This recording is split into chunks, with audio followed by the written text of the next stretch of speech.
Hello, hello, hi, bienvenue dans Conversation Pro.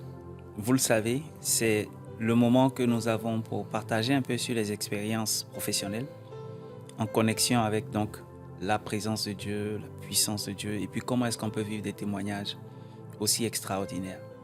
Et aujourd'hui, j'ai l'honneur et le privilège de recevoir Pierre-Olivier Kakou. Pierre, bonjour. Bonjour Lévi, Je suis super heureux de te retrouver. moi de même. Avec les réseaux sociaux, on parle régulièrement, mais C'est vrai. physiquement, je pense que ça fait un moment qu'on ne s'est pas vu. Ouais, un peu plus de 5 ans. Voilà. C'est vraiment extraordinaire de se retrouver dans ces conditions-là. Et donc, comme tu le sais, c'est un échange à bâton rompu. C'est On ça. va essayer de regarder un peu ce que Dieu a fait pour nous, Mm. en particulier pour toi. Mm. Je te connais assez bien, Mm. mais les internautes, peut-être pas. Ouais. Donc, je vais déjà commencer par te demander de te présenter. Déjà, je te remercie d'avoir pensé à moi pour participer. Hein. Et c'est vrai qu'il est important, en tant qu'enfant de Dieu, de témoigner de ce que Dieu a fait pour nous. Et souvent, on ne prend pas la pleine mesure de ce que ça nous demande. Donc déjà, merci. Hein. Alors, Pierre-Olivier Kakou, je suis quelqu'un que le Seigneur a mis à un niveau où il n'espérait pas lui-même. Donc je préfère dire ça. De formation, je suis comptable. Ok. Mais j'ai vite compris que c'était pas pour moi la comptabilité. Donc après, j'ai fait un diplôme d'ingénieur en marketing, après une spécialisation en gestion et management de projet. Et puis, par la grâce de Dieu, je me suis retrouvé dans les assurances, après être passé par plusieurs secteurs, D'accord. donc la banque, la téléphonie, tout ce que tu veux, la librairie. Et je suis arrivé en assurance, où j'ai fait l'essentiel de ma carrière avant d'être aujourd'hui, on va dire, entrepreneur, aussi bien dans mon secteur C'est que ça. dans d'autres secteurs d'activité. Voici vraiment brièvement présenté l'essentiel de mon parcours, mais je pense que mon parcours se résume en une seule phrase. La foi et la discipline, Waouh. c'est tout. Parce qu'après, le Seigneur a fait grâce d'une façon où rien ne prédestinait à ce que par sa grâce, je sois où je peux être actuellement. C'est ça. Et même là, je pense que c'est le début. de C'est le quelque chose début. qui C'est prévoit. peut-être Voilà. la préface ou l'introduction, en fait. Amen. Il y a plus grand qui est sur le chemin. Amen. C'est magnifique ce que tu nous partages là, Pierre-Olivier, parce que je ne connais pas toute ton histoire, mais je sais que fondamentalement, tu ne viens pas d'une famille riche. Ah, ça, je te confirme. Hein. Et est-ce que tu peux nous raconter un peu comment ça a commencé pour toi, de quel type de famille tu sors, peut-être même, tu vois, les petits commencements, les faibles commencements, avant que Dieu ne permette que ces moments qu'on peut appeler préface ou introduction de la gloire soient en train de se manifester. Alors, honnêtement, je ne sais même pas si je viens d'une famille moyenne. Non, mais alors je suis le... Alors, mes parents ont eu 2 enfants. Ok. Personne n'a mon grand frère et moi. Mais mes parents se sont vite séparés. Mon père est parti quand j'avais 3 ans à peu près. Et je suis resté avec ma mère. Donc, pour nous scolariser, elle était une sage-femme. Elle vendait de la loco, de la bleu, de la cassa. Et nous, on soufflait le feu derrière, tu vois. Et c'est pour ça que je dis que je suis arrivé à un niveau rien de prédestiné a priori. Mais par contre, son nom de carré, c'était Margaret Thatcher, parce qu'elle était très dure avec nous. Et elle avait la conviction ou la vision, depuis le début, de nous dire qu'il y a 2 choses seulement qu'elle peut nous laisser. La foi en Dieu et la bonne éducation. Donc sur les questions d'aller à la messe, de mouvement, de si, c'était chaud. C'est chaud. Ouais, c'est des choses, je pense que quand j'étais adolescent, j'aimais pas trop forcément. Mais ça a déterminé toute ma vie. Aujourd'hui, c'est quasiment ma meilleure amie et je bénis Dieu pour sa vie parce que si elle n'avait pas eu cette vision de nous mettre, mon frère et moi, dans cet environnement chrétien de base, donc je suis chrétien catholique, mais dans les mouvements, que ce soit enfant de cœur, à la communauté, et ainsi de suite, il y a plein de choses après dans le reste de ma vie que j'aurais pas pu gérer. Wow. Parce que face à des problèmes opiniâtres, tu reviens vers ce que tu connais le mieux. Et comme l'éducation était à la base, tout ce qui était très religieux, très adoration, c'est ça. Forcément, voilà, donc je dis souvent, dans le temps, il y avait les pièces de 250 francs. C'est ça. Et je dis que c'est ce qui payait ma scolarité. Wow. Parce qu'à chaque fois qu'elle vendait, collectionnait, à la rentrée, elle devait casser la tirelire. Et on venait compter les pièces de 250. Et c'est avec ça qu'elle partait nous inscrire. Donc c'était d'excellentes épreuves. Pas d'épreuves, c'était d'excellentes prédispositions. C'est ça. Pour compter sur la providence divine et de savoir que Dieu, il est là. Vraiment, d'une quelconque façon, que tu y crois, que tu n'y crois pas. Après, si tu es croyant, c'est nettement mieux. C'est ça. Mais il y a, dans l'univers, il organise des choses pour que tu puisses arriver dans ta destinée. Donc, voilà, à Loco, à Tchéké, à Blo, à Cassa, sauce feuille, sauce tomate, les cakes qu'on vendait. Donc, les gâteaux au four, tout ça. Et puis après, j'arrive, par la grâce de Dieu, à avoir un BTS en finance comptable. D'accord. Je me retrouve à la BCAO en tant que stagiaire. Et puis rapidement, quand je commence à passer les écritures, je dis, mais c'est pas cette vie-là que je suis appelé. Ouais, parce que dans l'intervalle, mon père revient, parce qu'il est parti depuis longtemps, mais il revient. Et il a avec sa femme, sa deuxième épouse, il a un cabinet juridique, donc il veut que je fasse de l'expertise comptable. Et donc dans la recherche de la figure paternelle, je rentre dans la voie de la comptable, mais je savais que c'était pas pour moi, tu vois. Mais bon, faut plaire au père qui revient, donc tu fais. Et puis après, je sens que la finance, c'est pas pour moi, marketing. Bref, je passe les étapes et je me retrouve en 2007 à travailler dans un petit cabinet d'agent général d'assurance. D'accord. Où je me souviens, j'ai appris à aimer, à savourer le café à Boki parce que j'étais payé à 35 000. Et si tu dois payer ton transport et puis manger, c'est compliqué. C'est ça. Donc, café à Boki avec les 200, c'était vraiment ce qu'on... Bref, et je fais ça, je passe chez Orange via des agences d'activation, librairie de France, pardon, dans des librairies et ainsi de suite. Et puis en 2010, il y a quelqu'un qui me cherche depuis des jours parce que dans le temps, j'avais un bon téléphone Shintok qui perdait le réseau, tout ce que tu veux. Et puis j'ai un pote qui m'appelle, me dit, mais il y a la maman de temps qui te cherche. Je dis, frère, tu sais que mon téléphone bug, que je suis de... Et donc j'arrive à appeler la tata. Et puis elle me dit, mais mon petit, tu as fait assurance? Je dis, oui, je me débrouille un peu. Elle dit, ma soeur est dans telle société. Elle cherche quelqu'un. Donc, dans le temps, je bénis la vie du frère Mathias Marie, parce que je partais beaucoup à la montagne de Sion dans le temps. Okay. Et je sors d'un dimanche de la montagne de Sion où il y a un monsieur qui vient faire un témoignage et qui dit que lui, il a changé de travail 5 fois, mais il n'a jamais postulé. Wow. Et j'étais dans l'assemblée et puis j'ai dit à Dieu, oh Seigneur. Et moi, j'ai eu très vite la grâce de savoir semer sur des paroles. Donc, dans le temps, il était à 250, donc il me reste 500, je me lève, je vais semer dans ce que le monsieur a dit. Puis, je retourne chez moi. Et je sors de mon cycle ingénieur parallèlement. On est en juin 2009, je sors de mon cycle ingénieur. Et puis, je dis, bon Seigneur, vraiment, ce que le monsieur a dit, là, c'est pour moi. Mais je n'arrive pas à croire que c'est possible. Donc, je sème dans la parole et puis je dis à Dieu. Dans le temps, j'écoute un autre enseignement.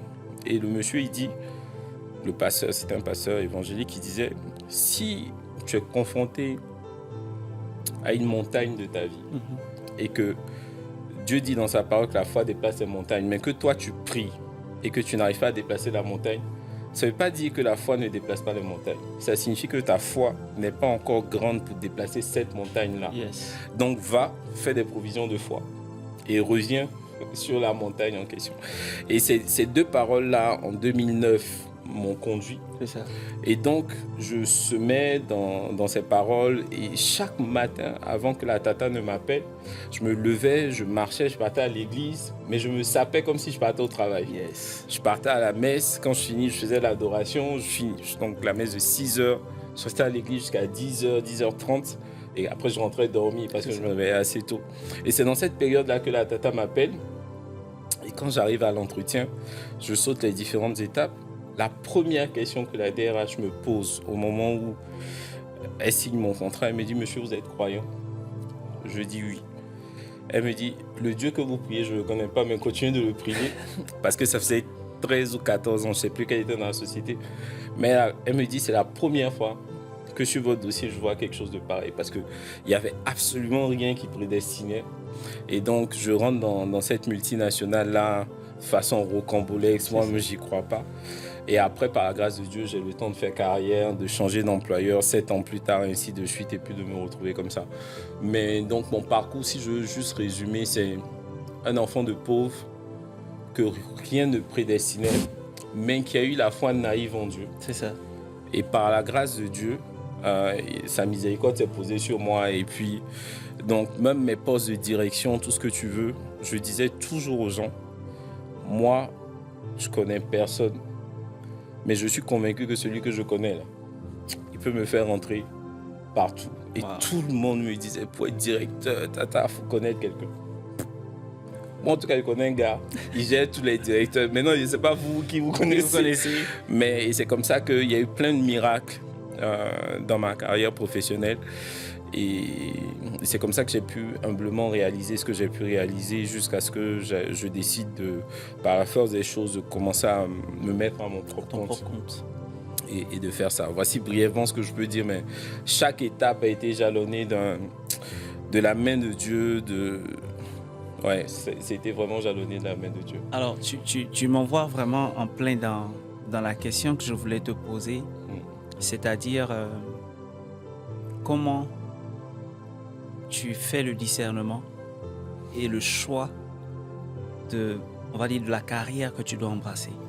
Parce que fondamentalement, là, moi, je t'ai connu dans le domaine de l'assurance. Après, tu es parti chez un courtier qui est plutôt axé sur la technologie, l'innovation. Et maintenant, tu viens de commencer, en fait, ton business. Enfin, tu viens de commencer il y a déjà plusieurs mois que tu as commencé. Mais comment est-ce que tu sens en griffe le mouvement? Pour dire, je pars là, je reste. Et puis, au-delà du volet, on va dire, sensibilité spirituelle, pour identifier le kairos ou la saison favorable, quels sont les facteurs humains que tu analyses, que tu discernes avant de prendre une décision pour avoir un mouvement professionnel? Merci pour cette belle question. Je veux donner 2 points. Ok. À chaque fois dans ma vie où j'ai pris une décision de quelque nature que ce soit, où je n'ai pas associé Dieu, je me suis cassé la figure. Mais vraiment, comme on dit, de façon rocambolesque. Vraiment à chaque fois. Mais à chaque fois que j'ai eu la sagesse de patienter jusqu'à attendre le go de Dieu, tout s'est excellemment bien passé. Donc, comment je fais? La première chose, je crois qu'il faut accepter les faibles commencements. Ok. Ça paraît bête et puis cliché de dire ça, mais je dis que moi, vraiment, ma carrière en assurance a commencé par une prime à 35 000, alors que j'étais ingénieur. Et tous mes potes se moquaient de moi parce que je devais partir en costume au travail. Et tout le monde me dit, mais toi, tu portes costume pour marcher, tu transpires. Je dis, les gars, c'est le métier et c'était compliqué. Et si je n'avais pas accepté ça, 3 ans plus tard, il n'y a pas une tante qui serait venue me dire, mais ma soeur cherche quelqu'un qui a fait de l'assurance. Donc, il faut accepter les faibles commencements. Ça, humainement, c'est la première chose. La deuxième chose, il ne faut jamais se sentir trop intelligent. Ou plus intelligent que son patron. Dans les années 2010, 2008-2010, vraiment en Afrique, en Côte d'Ivoire, on rentre vraiment dans tout ce qui est ordinateur, tout et tout. Et je me souviens que quand moi je commence ma carrière, il y a des aînés qui n'étaient pas trop... Vraiment, c'est l'ancienne époque où on écrit, quoi. Tu vois. Et nous, on arrive... Et j'ai manqué de respect à un de mes patrons. Et il m'a dit, petit, tu es très intelligent, mais je vais t'apprendre ce que c'est qu'un patron. J'ai fait 2 ans. Même 25, on n'a pas mis sur mon CV. et tu vois, donc humainement, c'est 2 premiers points-là. Il faut accepter les faibles commencements et puis il faut respecter l'autorité. Et ça m'a servi dans la suite de ma carrière parce que je disais à tout le monde, tu peux être brillant, mais si tu ne respectes pas celui que Dieu a mis comme autorité, d'abord ta croissance sera difficile. Ça, c'est ma conviction. Mais le jour où tu vas arriver à tes postes de management, ce que tu as fait, on va te rendre ça de façon exponentielle. Vraiment, la vie est juste sur ça et je peux témoigner de ça.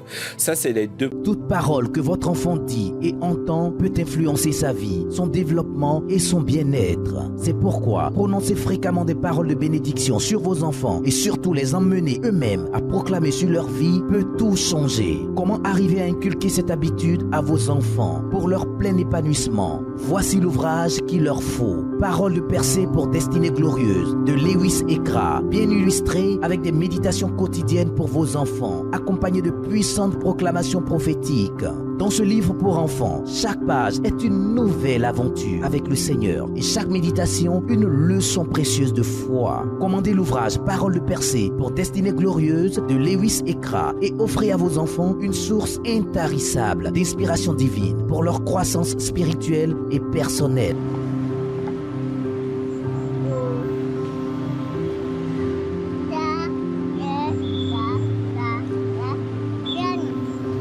Disponible à la librairie Hébron Ivoire et ma librairie chrétienne. Contact 07 59 49 31 18 07 49 01 58 47 01 02 93 08 61.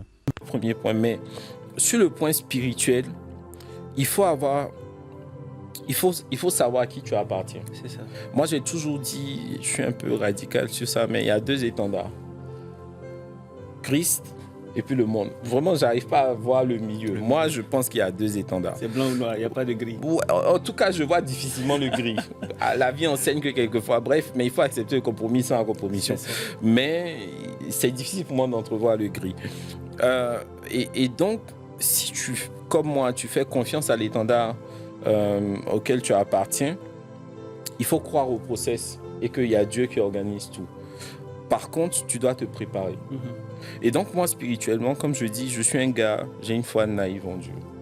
Honnêtement, tu peux me dire que quelque chose est impossible. Moi, je te dis, moi, je suis omnipotent, comme le Christ, parce que je sais que je suis à son image. Yes. Donc, la seule différence qu'il y a entre le Christ et moi, c'est que lui, il déclenche ça systématiquement. Mais moi, j'ai besoin d'apprendre.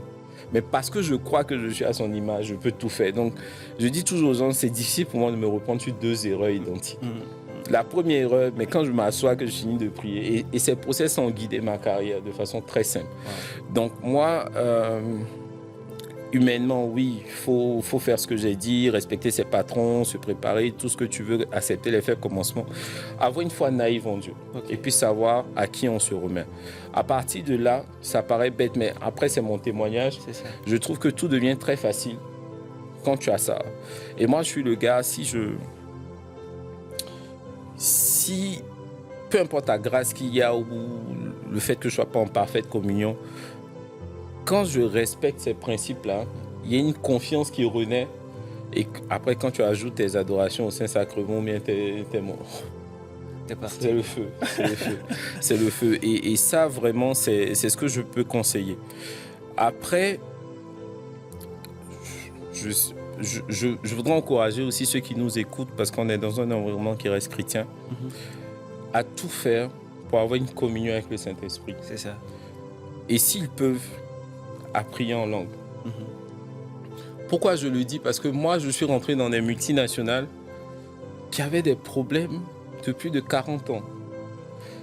Et à chaque fois, mes collaborateurs rentraient dans mon bureau en me disant « Mais boss, comment tu fais pour régler le problème ?»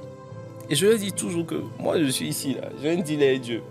C'est lui déjà qui m'a positionné. Donc, quand c'est chaud, quand vous sortez de mon bureau, je suis en train de marcher, en train de faire mes prières en langue. Et puis, à un moment, il y a quelque chose qui vient qui dit « Fais ça. » Je ne peux pas te dire ce que c'est. Et quand je finis, je dis à Dieu, de toute façon, c'est ton problème. Parce que moi, tu m'as mis ici. Je dis à tout le monde que je suis là à cause de toi. Yes. Si est ta poteau, c'est toi. Si tu ne veux pas que ta poteau, même si j'ai Esaïe, il faut rattraper parce que c'est ton nom qui est devant. Vraiment, quand tu mets ce parapluie, frère, tu es tranquille. Wow. Tu es Amazing. tranquille. Amazing. Tranquille. Amazing. Ah, Pierre-Olivier, c'est tellement profond ce que tu nous partages là. En fait, il y a une question de mindset derrière tout ce que tu dis avec la foi. Et j'ai envie de revenir un peu sur ce que tu nous as partagé tout à l'heure sur le respect du patron. Ça va être un sujet que j'ai beaucoup discuté avec Dorgelès Yao, que je salue au passage, et puis Anne Dossi aussi, qui sont des amis très proches. Je pense que tu les connais bien. Très bien, très bien. Et tu vois, il y a une analogie dans la Bible, c'est l'histoire de Daniel. Daniel et ses 3 amis. Donc à un moment donné, on leur demande d'aller adorer et tout. Une fois, c'était des statues, des faux dieux. Une autre fois, même, c'était le roi lui-même qu'il fallait adorer. Mais dans les 2 cas, non seulement ils ont dit non, il y a un groupe qui est passé par la fournaise ardente, il y a un autre groupe qui est passé, en fait, Daniel, lui, il est passé dans la fosse au lion. C'est ça. Mais la chose qui a le plus marqué, en fait, Dorgelès, Anne et moi, c'est le fait que quand ces gars-là sont sortis, soit de la fosse au lion, c'est ça. Ou bien de la fournaise ardente, leur première parole, c'était... Au grand roi, vie éternellement. Vie éternellement. Ils n'ont pas maudit le roi. Ils ne se sont pas fâchés contre le roi. Le gars, il a failli leur ôter la vie. Mais ils sortent de là avec un mindset d'honneur au roi, d'honneur à l'autorité qui a voulu leur arracher la vie. Et dans le monde professionnel, parfois, c'est juste incroyable comment est-ce que, surtout avec la jeune génération, et je nous mets dedans, c'est facile de se dire, oh ouais, mais qu'est-ce qu'ils croient? Je suis plus intelligent, je maîtrise tout, je fais tout. Bon, demain, je peux avoir du boulot. Mais non, l'honneur ouvre la voie à l'honneur. Tu sais, quelquefois, on est... Aujourd'hui, la raison pour laquelle je pense que même toi, on fait ces émissions-là, c'est qu'on souhaite que nos cadets ne commettent pas les mêmes erreurs que nous, on a commises à un moment donné. Je dis, honnêtement, moi, il y a eu des fois où j'ai dit à mes boss en son temps, et je me souviens d'une réunion avec un gars qui certainement se reconnaîtra, qui est DG d'un grand cabinet. C'est ça. Et au cours de la réunion, le gars m'a snobé d'une façon. Et puis j'ai donné une piste et puis il m'a dit, Pierre-Olivier, tu sais, toi, tu es dans l'opérationnel, non, on est dans le stratégique. Wow. Et moi, je suis fondamentalement orgueilleux. Vraiment, c'est Dieu qui a ramené. Parce que quand le gars a dit ça, mon cerveau a fait bim. Puis il a dit, ok, je vais te montrer qui je suis. Donc le gars, il a développé toute sa stratégie. Et j'ai dit que moi, je ne vais pas faire ce que tu fais. Mais je vais faire pour moi à côté. Si à la fin de l'année, je n'ai pas atteint, renvoie-moi. Wow. Et ça, c'est des choses vraiment avec du recul, ça sert à rien. Ça sert tellement à rien. Bien sûr, Dieu m'a aidé, hein. Je ne suis pas en train de donner le conseil. Mais quelques années après, je suis devenu directeur commercial d'une grande compagnie d'assurance. Et ce gars que j'avais snobé était DG, enfin directeur général adjoint, de notre plus gros partenaire. Wow. Et c'est lui qui devait nous donner les affaires. Mon Dieu. Donc tu te rappelles que 5-6 ans plus tôt, tu as fight avec un gars. Et puis maintenant, tu es vraiment... Et tu vois, et c'est là où Dieu te rattrape. Hein. C'est ça. Humblement, je cherche maintenant à aller le rencontrer. Il me dit, mais lui n'a rien à me dire. Tu vois ça. Oh là là. Vraiment, heureusement que Dieu rattrape le temps. Donc à côté, tu trouves son adjoint, tu essaies, tu fais amende honorable. Mais ce que tu as semé, c'est ça. Ça devient compliqué. En fait. Mais je veux revenir sur l'exemple de Daniel. Et souvent, moi, quand je lis ma Bible, je suis attiré par des petits détails. C'est ça. Tu vois, mais 40 jours, tout ce que tu veux, jeûne de 21, 3 jours, c'est très bien, c'est excellent. Mais tu vois, l'attitude de Daniel quand il sort de la fosse au lion, honnêtement, c'est une éducation de toute une vie là. C'est que un gars pour lequel déjà vous êtes proches, tu sais par ses attitudes que vous vous aimez mutuellement, mais comme il a pris un décret, il est obligé d'aller jusqu'au bout. Donc, j'imagine toute la nuit Daniel dans la fosse au lion. Il a dû être animé de multiples sentiments. Après, humainement, moi, je pense qu'il était animé de multiples sentiments. Ce gars-là, j'ai fait tout pour lui. Puis aujourd'hui, voici. Et ce qui est parlant, vraiment, comme moi je dis, quand tu ouvres la fosse le matin, tu vois le roi qui court pour venir. Et puis Daniel se couche. Puis il dit, oh grand roi, vie éternellement. C'est-à-dire que, frère, quelqu'un t'a martyrisé. Et puis, tu sens même qu'il devait te tuer. Je vais parler en ivoirien, il devait te douffer, quoi. Et puis, quand tu sors, tu dis, ô grand roi, vie éternellement. Et comme Daniel n'était pas hypocrite, c'est qu'il a fait de bon cœur, tu vois. Mais non, frère, il faut que Dieu nous donne ce discernement-là. Parce qu'on a manqué de sagesse et quelquefois, c'est des choses qui rattrapent dans ta carrière. Donc, si quelqu'un nous écoute, Et moi, je faisais mon brief de cette semaine en S. Donc, jeudi, je faisais avec mes équipes, ou vendredi, je ne sais plus. Je leur disais que, parce qu'il y a des managers que j'ai nommés qui sont jeunes. Et je donnais un conseil aux gars de leur équipe et je disais, les gars, faites attention. Ne manquez pas de respect à votre manager parce qu'il y a un principe spirituel qui va vous rattraper après. C'est vrai qu'on est au travail et que je ne dois pas parler de ça, mais j'ai la chance que ce soit mon entreprise. Donc, je vais vous dire ce que je veux. Mais faites attention parce que ça va vous rattraper. Et ce que je suis en train de vous dire, c'est une accélération pour votre carrière. Donc, vraiment, les gars, les patrons, que tu trouves que ton patron soit bon, soit en griffe, idiot, soit pas compétent, tout ce que tu veux. Il est là parce que Dieu l'a placé là.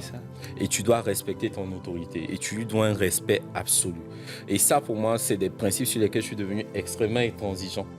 C'est pas que je veux... Les patrons aussi doivent avoir la sagesse de savoir manager tout ce que tu veux. Mais que ton patron te manage bien, te manage mal. Fais ce que tu as à faire. Et le Seigneur se chargera du reste. Vraiment. Non, mais tu viens de toucher un point. Je dis souvent à ceux qui veulent l'entendre, en fait, je dis que la notion de patron, de manager, souvent il y en a qui disent « Ah ouais, je connais plus que lui. Je travaille mieux que lui. Je maîtrise mieux que lui. En fait, le travail qu'il présente, c'est moi qui fais tout. » C'est ça. Et je dis souvent, si le gars est ton patron, si la go est ta patronne, il y a quelque chose qui sait que tu ne sais pas. Forcé. Si tu savais, tu serais là. C'est clair.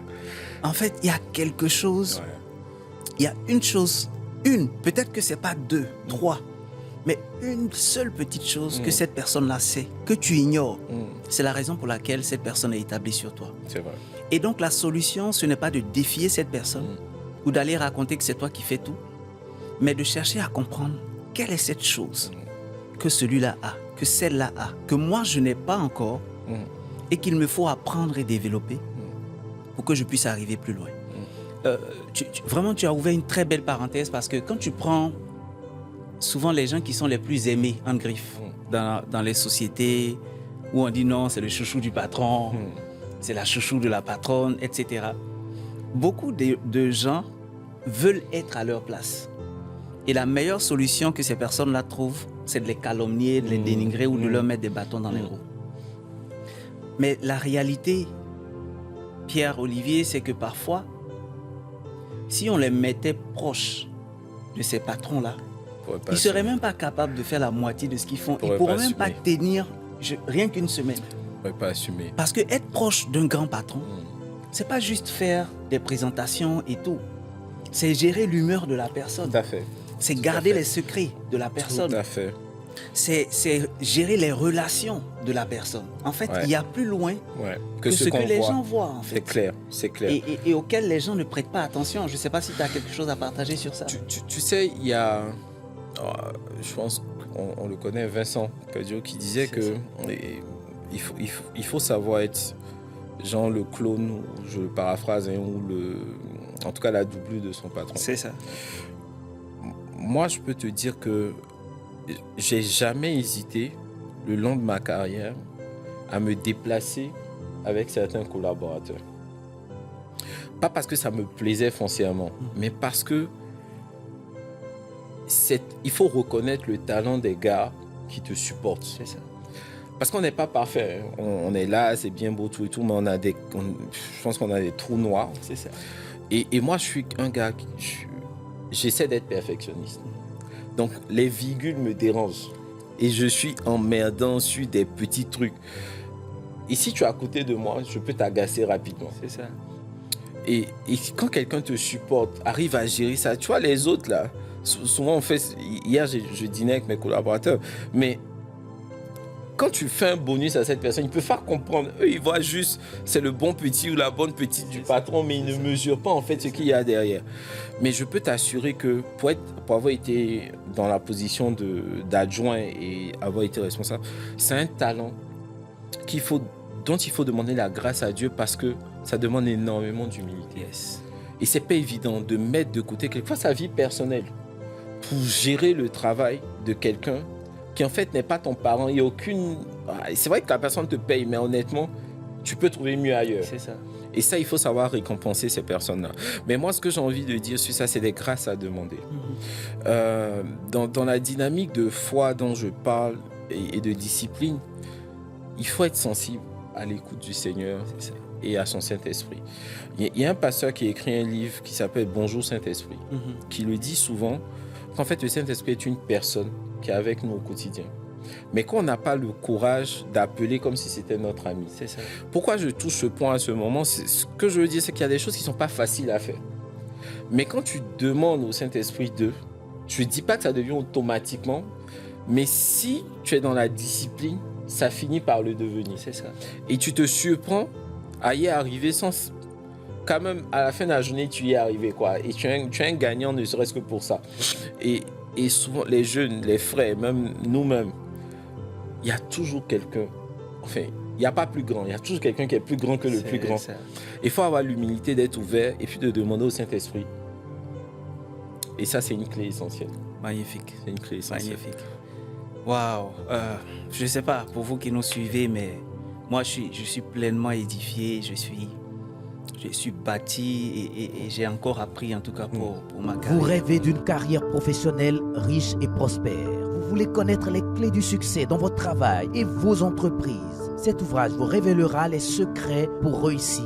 Protocole des palais pour percée professionnelle de Lewis et Kra. Un ouvrage trésor écrit par un homme d'impact qui partage son expérience professionnelle de plus de 15 ans, acquise au sein de PME, de multinationales et d'organisations internationales et multiculturelles. Dans ce livre, il partage surtout le fruit d'une sagesse biblique fondée sur les histoires inspirantes de grands personnages de la Bible. En vous offrant cet ouvrage inspiré, vous profitez d'excellents conseils professionnels pratiques à la lumière de la parole de Dieu et qui vous aideront à éviter les pièges qui empêchent ou ralentissent l'accomplissement de ce rêve de succès. Si vous croyez vous aussi que vous êtes fait pour vous asseoir et manger à la table des rois, alors commandez dès maintenant votre ouvrage Protocole des palais pour percée professionnelle de Lewis et Kra, disponible à la librairie Hébron Ivoire et ma librairie chrétienne. Contact 07 59 49 31 18 07 49 01 58 47 02 93 08 61.